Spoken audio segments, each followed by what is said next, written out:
Hey guys, स्वागत है आप सभी का हमारे आज के सेशन में। मेरा नेम है ऋचा और आज हम एक ओवरव्यू देखने वाले हैं जनरल साइंस एंड टेक्नोलॉजी का कि आप किस तरीके से प्रिपेयर कर सकते हैं, क्या क्या टॉपिक्स जो हैं वो हम पढ़ेंगे। उससे पहले थोड़ा सा जानते हैं मेरे बारे में। मेरा जो नेम है वो ऋचा है और मुझे जो है 3 इयर्स ऑफ टीचिंग एक्सपीरियंस है। Mentor and coach for UPSC CSC and उसके अलावा प्रेजेंट टाइम में अगर मैं बात करूँ तो टीचिंग एंड कंटेंट राइटिंग का वर्क जो है वो मेरा चल रहा है। सब्जेक्ट्स की बात करूँ कि अगर सब्जेक्ट्स में क्या पढ़ाती हूँ तो political science and international relations and science and technology को पढ़ाती हूँ। मेरा मास्टर्स है political science and international relations. चलिए देखते हैं कि जनरल साइंस के अंतर्गत हम कौन कौन से टॉपिक्स कवर अप करें। ये आपके टॉपिक्स हैं। मेन फोकस हमारा पहले बायोलॉजी पर होगा, फिर फिजिक्स एंड केमिस्ट्री। क्यों ऐसा? इस वजह से क्योंकि मोस्ट ऑफ क्वेश्चंस जो हैं वो आपके बायोलॉजी से पूछे जा रहे हैं। फिजिक्स एंड केमिस्ट्री का दायरा पर्टिकुलर यूपीएससी में जो है वो सीमित होता जा रहा है। अब आज के टाइम पीरियड की बात करें तो आपके जो प्रीलिम्स में क्वेश्चंस आ रहे हैं वो अप्लाइड साइंस एंड बायोलॉजी से मोस्ट ऑफ क्वेश्चंस आ रहे हैं। जब आप यूपीएससी के सिलेबस को देखते हैं तो यूपीएससी के अगर आप प्रीलिम्स के सिलेबस को आपने देखा हो तो प्रीलिम्स के सिलेबस में जो है वो जनरल साइंस। इस जनरल साइंस का मतलब क्या होता है? इस जनरल साइंस से मतलब ये है कि जो हम डेली लाइफ में जो साइंस को यूज करते हैं उस साइंस के बारे में हमें देखना है। देन अगर हम मेंस के बारे में बात करें कि मेंस में, तो मेंस में आप सभी ने सिलेबस जब देखा होगा तो वहां पर आपने साइंस एंड टेक्नोलॉजी लिखा हुआ पाया होगा, कहीं भी जनरल साइंस की बात नहीं। तो क्या ऐसा है कि सिर्फ हमें मेंस के लिए साइंस एंड टेक्नोलॉजी पढ़नी है? नहीं। अगर आप इस भ्रम में रहते हैं कि प्रीलिम्स में जनरल साइंस लिखा हुआ है तो क्वेश्चन सिर्फ वहीं से आएंगे, मेंस में साइंस एंड टेक्नोलॉजी लिखा है तो वहां से क्वेश्चन। आप लास्ट 10 इयर्स के क्वेश्चंस पेपर उठाकर देखिए, आपको क्वेश्चंस जो है वो साइंस एंड टेक्नोलॉजी के भी मिलेंगे। बायोलॉजी के एंड साइंस एंड टेक्नोलॉजी के क्वेश्चंस आपको मोस्टली जो है वो बराबर देखने को मिल रहे हैं। इस वजह से अगर आप चाहते हैं कि जनरल साइंस के क्वेश्चंस आपसे हो जाएं तो उसके लिए आपको प्रीलिम्स के लिए साइंस एंड टेक्नोलॉजी भी कवर करके जाना पड़ेगा। कुछ मेजर एरियाज हैं जो आप कवर कर सकते हैं। क्लासेस के दौरान मैं आपको बताऊंगी कि ये मेजर एरियाज हैं जिन्हें आप कवर कर लीजिए। इतने टॉपिक से आपका काम जो है वो हो जाएगा। बायोलॉजी में एक सीक्वेंस है, उस सीक्वेंस से हम पढ़ेंगे, बट मेन फोकस हमारा कुछ ऐसे एरियाज पर होगा जो बहुत ही इंपॉर्टेंट चैप्टर्स हैं और जहां से क्वेश्चंस आते हैं। बायोलॉजी में फर्स्ट चैप्टर आता है आपका सेल्स। तो इसे जो है वो हम 1 आवर में कंप्लीट करेंगे। ये भी मैं बता देती हूँ कि कितने टाइम पीरियड में जो है वो हम कवर करेंगे। अब जैसे सेल्स को 1 आवर में इस वजह से भी कंप्लीट कर लेंगे क्योंकि यहाँ से जो क्वेश्चंस हैं वो लगातार कम आने लगे, चाहे वो आपका यूपीएससी हो या स्टेट पीसी। हमें ये फोकस करके चलना है कि जहाँ से ज़्यादा क्वेश्चंस आ रहे हैं वो टॉपिक हमें कवर करना है, क्योंकि मेन एम जो है वो हमारा सब कुछ पढ़ना तो है, लेकिन मेन मोटिव ये है कि सिलेक्शन लेना है। आपको उस पर्टिकुलर सब्जेक्ट का प्रोफेसर नहीं बनना है और ना ही मैं प्रोफेसर बनाने आई हूँ आपको। मेरा मेन मोटिव ये है कि मेरे जो सब्जेक्ट्स हैं उसमें जितना मैं आपको पढ़ाऊँ, आपको प्रीलिम्स में क्वेश्चंस देखने को उसमें से मिल जाए और आप कर लें। इतना मेन मोटिव होगा। कुछ जो है चैप्टर्स हम मिसलिनियस में भी रखेंगे जिसमें आपके जो करंट इवेंट्स हुए हैं, जो करंट टॉपिक हुए हैं, उनको भी हम साथ ही साथ कवर कर लें, क्योंकि डिसीज वाले जो टॉपिक है वो टाइम टू टाइम करंट वगैरह में भी रहते हैं, तो करंट अपडेट्स जो भी आए हैं वो भी तो आपको देखने पड़ेंगे ना। सेल्स जो है वो हम 1 आवर में कंप्लीट कर लेंगे। जेनेटिक्स आपका 2 आवर्स में कंप्लीट कर लेंगे, यहाँ से क्वेश्चंस देखने को मिलते हैं और ठीक ठाक जो है वो कंटेंट है जो आपको पढ़ना है। फिर क्लासिफिकेशन ऑफ लिविंग थिंग्स के बारे में पढ़ेंगे, इसे भी हम 2 आवर्स में कंप्लीट कर लेंगे। इवोल्यूशन ऑफ लाइफ के बारे में देखेंगे, इसे भी हम 2 आवर्स में कंप्लीट कर लेंगे कि हमारा सारा का सारा जो है वो प्रोसेस किस तरीके से होगा। फिर हम जो है वो टिश्यूज के बारे में देखें। ये इसमें से ऐसा कोई भी चैप्टर नहीं है जो इससे पहले आपने ना देखा हो ना सुना हो। क्योंकि 10th तक साइंस एक ऐसा सब्जेक्ट है जो हर किसी ने पढ़ा हुआ होता है, तो आपको एटलीस्ट उतना तो कर ही लेना है। फिर हम टिश्यूज़ की बात करते हैं।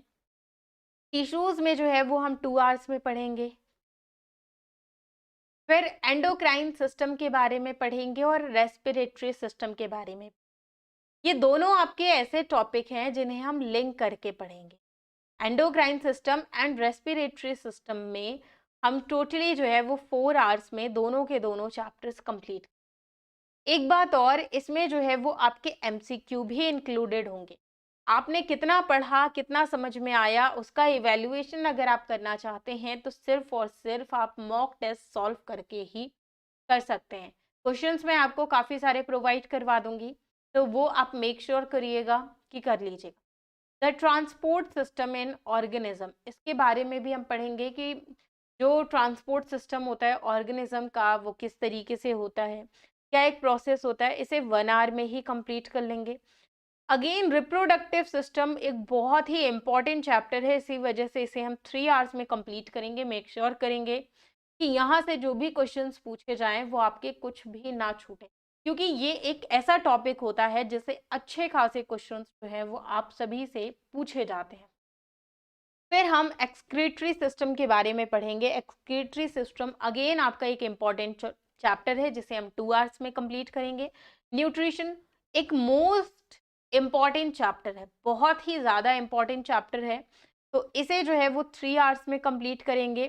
साथ ही साथ हेल्थ एंड डिसीज एक ऐसा टॉपिक है ना कि आपका एक बार कवर हो गया ना, आप कोई भी एग्जाम दीजिए, यहाँ से आपको क्वेश्चंस देखने को मिलने ही मिलने हैं। तो इस टॉपिक को तो हमें बहुत ही अच्छे से करना है। यूपीएससी में भी आप देख लीजिएगा, लगभग एक क्वेश्चन तो आपको हर साल देखने को मिल ही जाता है। तो हेल्थ एंड डिसीज को जो है वो हम 2 आवर्स में कंप्लीट करेंगे, जिसमें जितने भी टॉपिक्स वगैरह होंगे, जितनी भी डिसीजेस होंगी, हेल्थ से रिलेटेड जो टॉपिक्स होंगे उन सभी को कवर कर लेंगे। फिर हम इकोनॉमिक जूलॉजी एंड बॉटनी जो है वो 1 आवर में कंप्लीट कर लेंगे।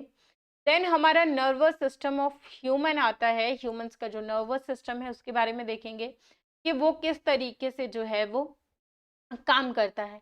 तो नर्वस सिस्टम ऑफ ह्यूमंस को जो है वो आप 2 आवर्स मान लीजिए, और प्लांट हार्मोन्स को जो है वो हम 30 मिनट्स में कंप्लीट कर लेंगे। इसमें बहुत ज़्यादा चीज़ें नहीं हैं जो आपको देखनी है।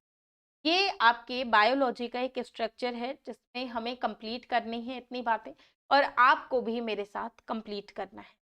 साथ ही साथ इन सभी क्लासेस के हैंड रिटन नोट्स आपको मिलेंगे, तो नोट्स के लिए बिल्कुल भी परेशान नहीं हो, सारे के सारे हैंड रिटन नोट्स मेरे थ्रू आपको मिल जाएंगे, तो उसके लिए भी बिल्कुल टेंशन नहीं लेना। सिर्फ और सिर्फ आपको पढ़ाई करनी है, रिवीजन करना है, एंड अगेन आपको एमसीक्यू सॉल्व करने हैं जो चैप्टर्स हम पढ़ा देंगे। इतना अगर आप कर लेते हैं, यूपीएससी में जितने भी क्वेश्चंस पूछे जाएंगे उनमें से आप डेफिनेटली क्वेश्चन सॉल्व कर लेंगे। फिर बात आती है आपके फिजिक्स के टॉपिक की, कि फिजिक्स के टॉपिक में आपको क्या क्या कंप्लीट करना है। तो ग्रेविटेशन एंड सैटेलाइट हम कंप्लीट करेंगे, इसे जो है हम 3 आवर्स में कंप्लीट करेंगे, और सारे के सारे जितने भी सैटेलाइट्स एंड ग्रेविटेशन से रिलेटेड जो भी टॉपिक्स होंगे उन सभी को हम कवर करने का प्रयास करेंगे। टेम्परेचर एंड हीट को हम 1 आवर में कंप्लीट कर लेंगे। लाइट वेव्स एंड साउंड को जो है वो 1.5 आवर्स में हम कंप्लीट करेंगे। इन तीनों चैप्टर्स को एक साथ कंप्लीट करेंगे क्योंकि इनका जो लिंक है वो कहीं ना कहीं एक दूसरे से है। फिर हम electric current and its application को अप्रोक्सीमेटली 50 मिनट्स में कंप्लीट कर लेंगे। देन न्यूक्लियर फिजिक्स आपका जो है वो 30 मिनट्स में कंप्लीट कर लेंगे, क्योंकि आप ये नहीं सोचना कि न्यूक्लियर फिजिक्स के आपको मास्टर्स होना है, बिल्कुल नहीं। जो बेसिक्स हैं न्यूक्लियर फिजिक्स के हमें जो है वो वही करने हैं, एंड इलेक्ट्रॉनिक्स भी जो है वो हम 1 आवर में कंप्लीट कर लेंगे। ये चैप्टर्स जैसे ही कंप्लीट होंगे, एक एक चैप्टर उनके हम एमसीक्यू भी सॉल्व करेंगे, ताकि आप सभी जो है वो अपनी तैयारी को एक अच्छे डायरेक्शन में देख सकें। फिर हम केमिस्ट्री के टॉपिक्स की बात करते हैं। तो केमिस्ट्री में एसिड बेस एंड सॉल्ट देखेंगे। एसिड बेस एंड सॉल्ट आप 1.5 आवर्स मान लीजिए, इतने में जो है वो हम कंप्लीट करेंगे। हाइड्रोजन जो है वो आपका 30 मिनट्स में कंप्लीट हो जाएगा। हाइड्रोजन वाला टॉपिक जो है वो आपको साइंस एंड टेक में भी बहुत हेल्प करेगा। Metal and non metal 1 hour में कंप्लीट कर लेंगे। Organic chemistry and fuel sources भी आप 1.5 आवर्स मान लीजिए। टोटल अगर आप चैप्टर्स काउंट करें तो टोटल जो है आपके फिजिक्स, केमिस्ट्री एंड बायोलॉजी को मिला के टोटल आपको 27 चैप्टर्स जो है वो पढ़ने हैं। तो आगे आने वाले 2 मंथ में हमारा मेन मोटिव होगा कि हम पूरा का पूरा जो है आपका जनरल साइंस कंप्लीट करवा दें, और यहाँ से जो भी क्वेश्चंस पूछे जाएं वो आपके कुछ भी नहीं छूटे। कुछ क्लासेस हमारी मिसलेनियस क्लासेस होंगे जिसमें हम जो है वो आप सभी के साथ करंट इवेंट्स डिस्कस करेंगे जो टॉपिक से रिलेटेड है। कोई करंट अफेयर्स नहीं हम पढ़ेंगे, करंट इवेंट्स पढ़ेंगे जो जनरल साइंस से रिलेटेड है, ठीक है। उसके अलावा एक बहुत इंपॉर्टेंट चैप्टर आता है आपका न्यूट्रिशन एंड डाइजेशन, जिससे क्वेश्चंस लगभग पूछे जाते हैं। तो जब हम इसे पढ़ना चालू करेंगे तो आखिरकार किस तरीके से पढ़ेंगे, क्या अप्रोच होगी हमारी। जब भी हम कोई चैप्टर स्टार्ट करेंगे तो आप बिल्कुल परेशान मत होइएगा, क्योंकि जब बच्चे साइंस सुनते हैं ना तो साइंस के जो है वो 3 तरीके के बच्चे होते हैं, जिनके स्कूल टाइम पे भी नॉर्मल थी, कोई प्रॉब्लम नहीं है पढ़ने में। एक वो जिनकी बहुत बढ़िया है और जिनकी बहुत कमजोर है। तो जिनकी बहुत कमजोर है ना, बिल्कुल परेशान मत होइएगा, हमारे साथ जुड़िएगा। हम आपकी सारी की सारी क्लासेस जो है वो एकदम स्मूथली करवाएंगे, पूरी बढ़िया तरीके से आपकी कंप्लीट होंगी, आपको किसी भी तरीके से कोई भी डाउट नहीं हो। अब जब डाइजेशन की बात करते हैं ना, तो डाइजेशन क्या होता है, एक जटिल कार्बनिक जैव अणु है। यानी कि डाइजेशन का एक प्रोसेस होता है, जैसे आप खाना खाते हैं, एक आपने बड़ा बाइट खाया, अब उस बड़े बाइट को छोटे छोटे फॉर्म्स में डिवाइड करना का जो प्रोसेस है ना, वही आपका जो है वो डाइजेशन होता है। To convert into complex organic form to simplest form, it is known as digestion. यही जो है वो आपका डाइजेशन होता है। जैसे बड़े बड़े पत्थर होते हैं ना, उनमें हथौड़ा छेनी मार कर जो है वो छोटे छोटे पत्थरों में कन्वर्ट कर दिया जाता है, और आप घर बनाने के लिए उस गिट्टी का इस्तेमाल करते हैं। अब हमारे डाइजेशन का प्रोसेस भी कुछ ऐसा ही है। आपने खाना खाया, एक बड़ा बाइट खाया, अब जैसे डाइजेशन की बात करें तो इस डाइजेशन जो है, ये डाइजेशन की जो प्रक्रिया है, ये 4 प्रोसेस से होकर गुजरती। पहले आपने किसी फूड को जो है वो इनटेक किया, पहले आपने क्या किया, फूड का इनटेक किया, आपने खाना खाया, जबरदस्त खा लिया, पेट भर के खा लिया, जितना मर्जी आया हमने उतना खाना खा लिया। कभी तो टेस्टी लग गया तो हमारा पेट जवाब देने लगता है कि अब मत खाओ, लेकिन मन नहीं मानता, खाते जाते हैं। फूड को पहले इनटेक करते हैं। अब जब फूड हमारे स्टमक में गया ना, तो डाइजेशन का प्रोसेस स्टार्ट हुआ। अब इस डाइजेशन के प्रोसेस से जो है 2 तरीके से चीजें निकल कर, अब डाइजेशन के प्रोसेस से एब्जॉर्प्शन भी होना चालू करेगा एंड एक्सक्रीट भी होना चालू करेगा। यही 3rd एंड 4th प्रोसेस है। यानी हमारी बॉडी में जो कुछ मिनरल्स की कमी थी, जो हमने फूड लिया उससे जो भी मिनरल्स, जो भी न्यूट्रिएंट्स थे, जो हमारी बॉडी को जरूरत थी, वो हमारी बॉडी ने ले लिए। जो जरूरत नहीं थी, एक लगा कि वेस्ट मटेरियल है, इसकी एज सच कोई जरूरत नहीं है, उसको क्या कर दिया, बाहर निकाल दिया वेस्ट मटेरियल के फॉर्म में। इस तरीके से डाइजेशन जो है वो आपका वर्क करता है। अब इसी में एक टर्म आता है एंजाइम्स। सारे के सारे जो एंजाइम्स होते हैं वो प्रोटीन से बने हुए होते हैं। अब ये जो प्रोटीन होता है ना, ये प्रोटीन जो है ये कॉम्प्लेक्स ऑर्गेनिक फॉर्म है।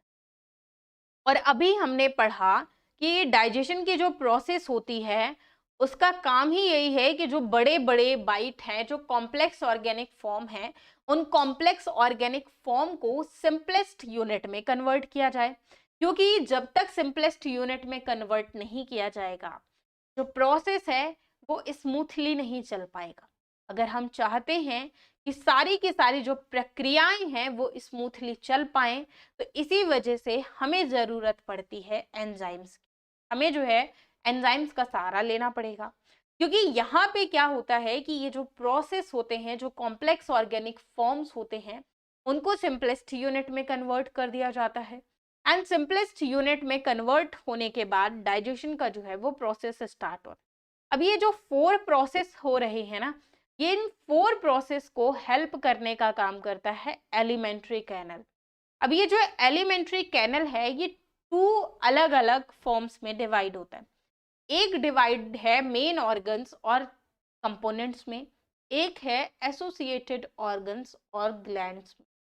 अब ये जो मेन ऑर्गन्स होते हैं ना, ये हमारी बॉडी में जो भी फूड हम खा रहे होते हैं उसको पूरे फंक्शन करवाने में ये आपके मेन ऑर्गन्स ही हेल्प करते हैं। अब ये एसोसिएटेड ऑर्गन्स क्या है? Associated organs in main organs की हेल्प करने के लिए बनाए गए हैं।